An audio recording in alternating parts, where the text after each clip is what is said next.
बाबू मोशाय, जिंदगी बड़ी होनी चाहिए, लंबी नहीं। ये डायलॉग अगर किसी की लाइफ में फिट बैठता है तो उनका नाम है शहीद आजम भगत सिंह। वो 100 साल नहीं जिए, मात्र 23 साल जिए, लेकिन इतना शानदार जिए कि हजारों सालों तक शहीद आजम भगत सिंह के बारे में बात होती रहेगी। नमस्ते दोस्तों, मेरा नाम है आरजे कार्तिक। आप देखना शुरू कर चुके हैं लर्निंग सीरीज सीखोगे नहीं तो जीतोगे कैसे। और आज हम बात करेंगे शहीद आजम भगत सिंह के बारे में। आज का वीडियो समर्पित है, श्रद्धांजलि है शहीद आजम भगत सिंह को।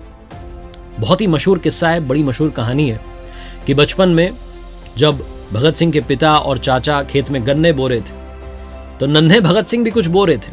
पिताजी ने पूछा कि भगत तुम क्या बो रहे हो? तो भगत सिंह ने कहा कि मैं बंदूकें बो रहा हूं, इनमें से आजादी निकलेगी।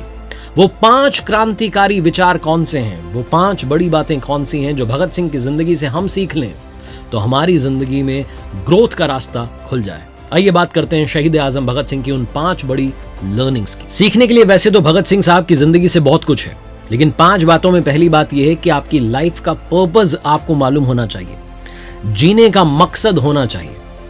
जब हम इंटरव्यू देने के लिए जाते हैं तो इंटरव्यूअर हमसे पूछता है कि आज से 5 साल बाद आप अपने आप को कहां देखते हैं। उसका पूछने का मतलब यह है कि आपकी लाइफ का पर्पस क्या है।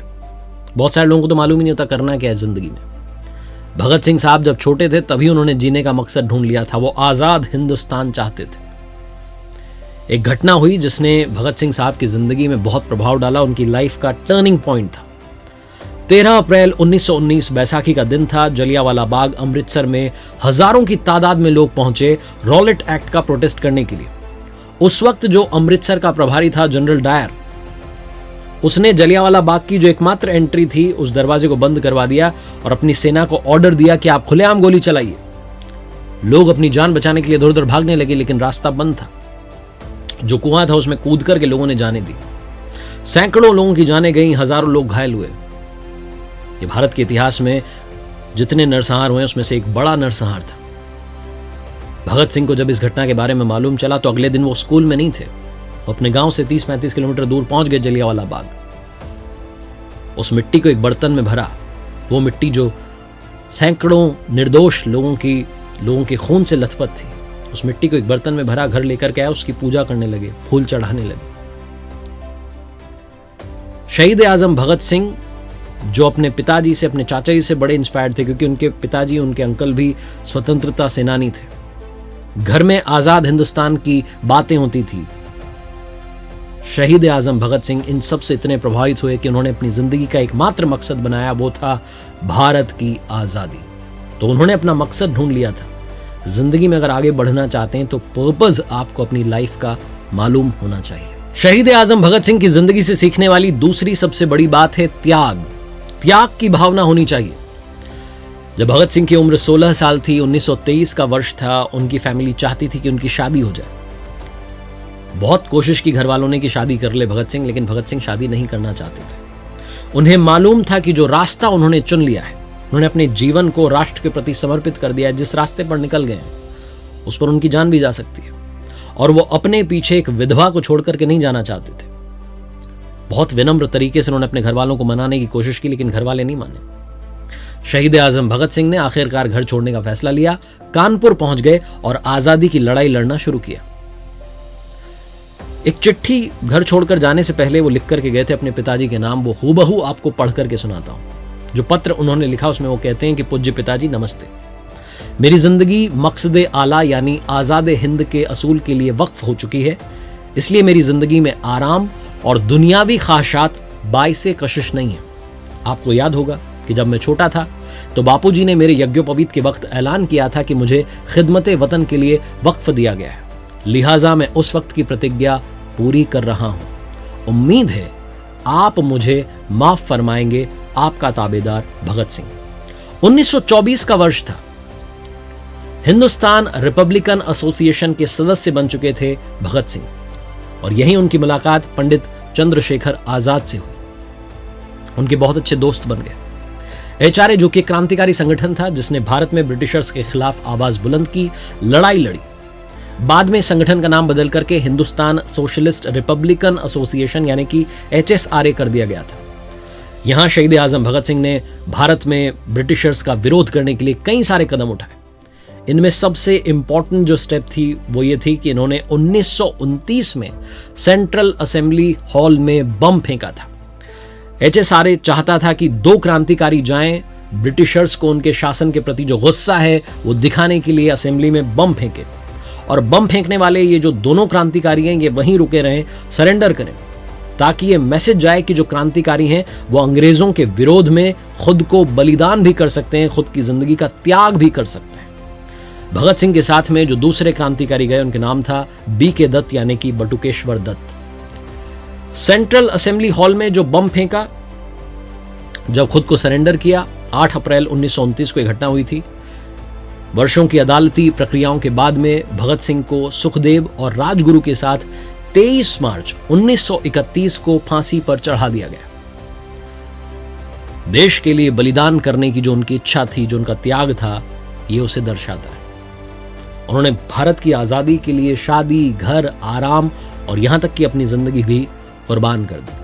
हम में से बड़े सारे लोग आज अपने करियर के लिए, अपनी जिंदगी बेहतर बनाने के लिए कुछ चीजों का त्याग नहीं कर पाते। सुबह की नींद नहीं छोड़ पाते, घर नहीं छोड़ पाते, अपना गांव नहीं छोड़ पाते, शहर नहीं छोड़ पाते।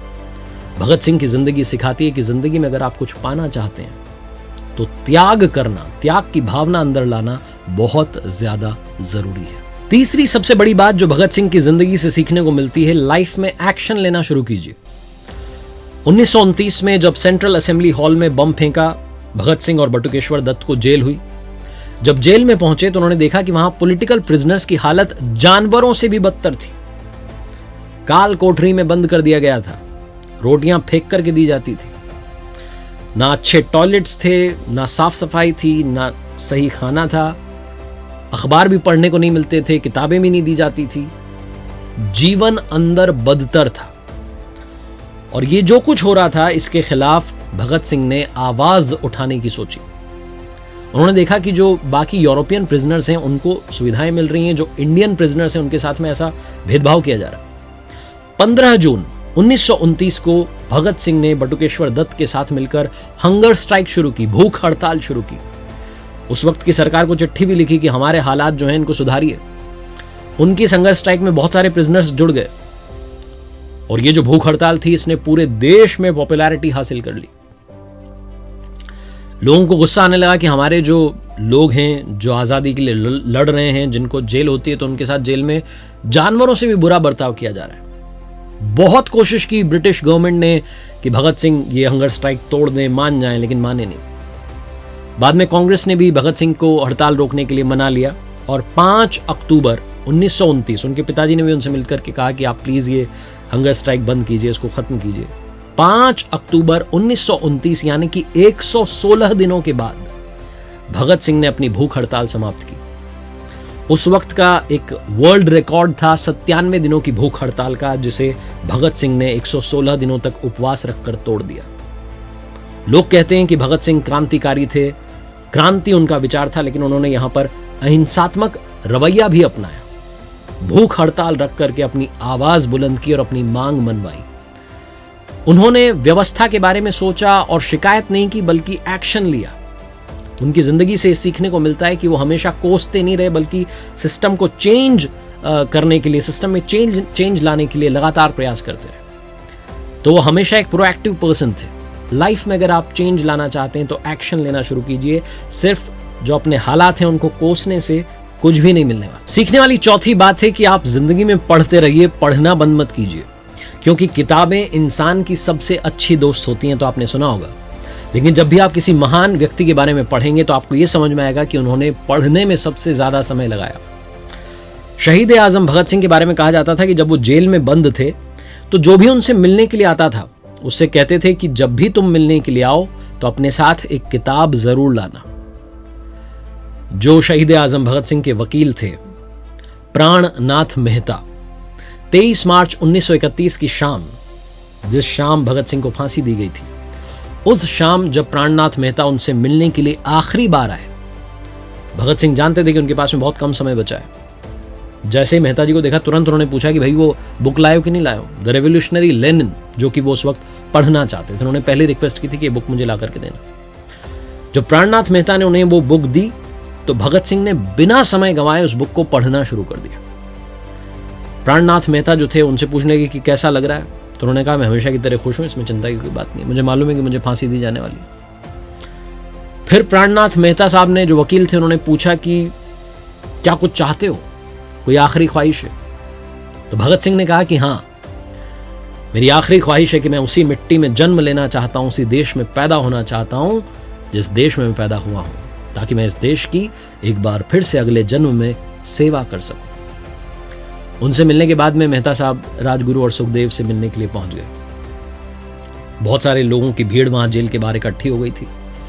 जुलूस का डर था, तो इसलिए फांसी का समय 11 घंटे कम किया गया। 24 मार्च को फांसी दी जानी थी, लेकिन 23 मार्च को ही फांसी दे दी गई। जब अधिकारी आए बताने के लिए भगत सिंह को कि आपको फांसी दी जा रही है, तो भगत सिंह ने कहा कि कुछ समय तो दे दो, मुझे ये चैप्टर तो खत्म कर लेने दो, पढ़ तो लेने दो।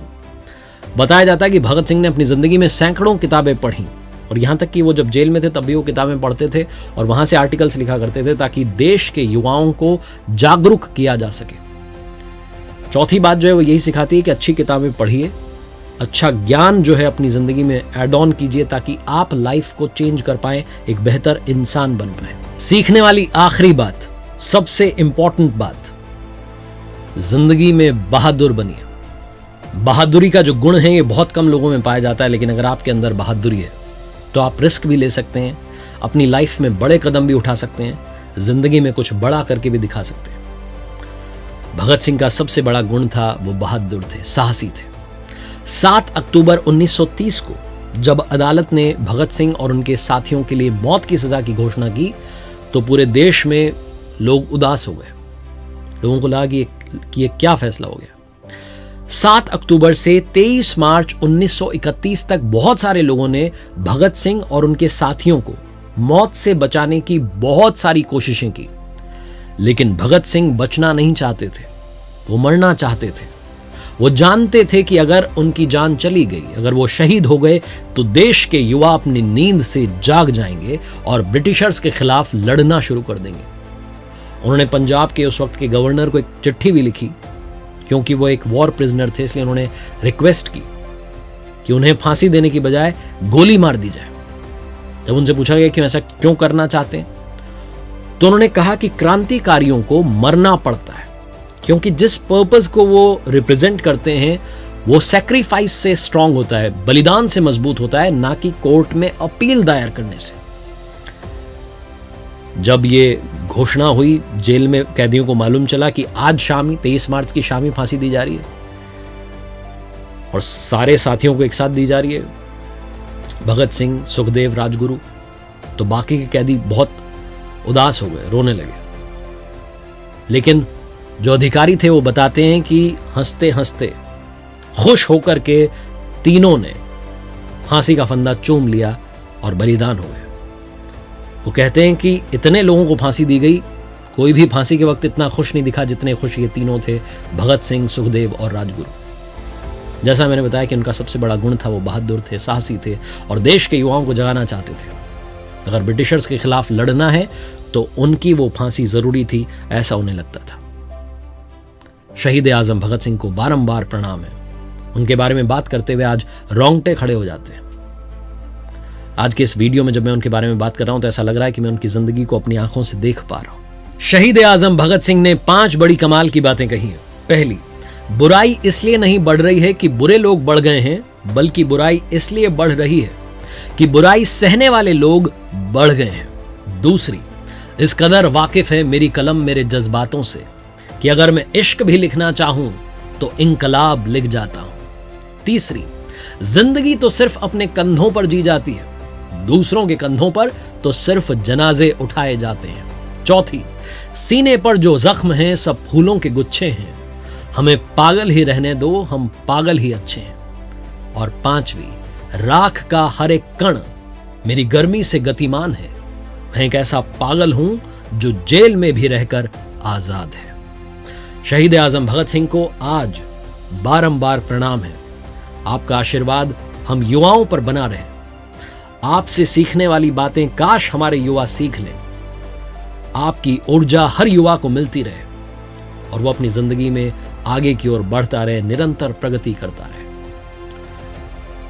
मेरे साथ देखते रहिए हर शुक्रवार सुबह 9:30 बजे लर्निंग सीरीज का एक नया वीडियो, जहां कोशिश रहेगी आपको कुछ सिखाने की, क्योंकि सीखोगे नहीं तो जीतोगे कैसे।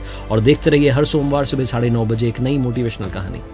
एक बार फिर से वही बात जो अक्सर कहता हूं, कर दिखाओ कुछ ऐसा कि दुनिया करना चाहे आपके जैसा।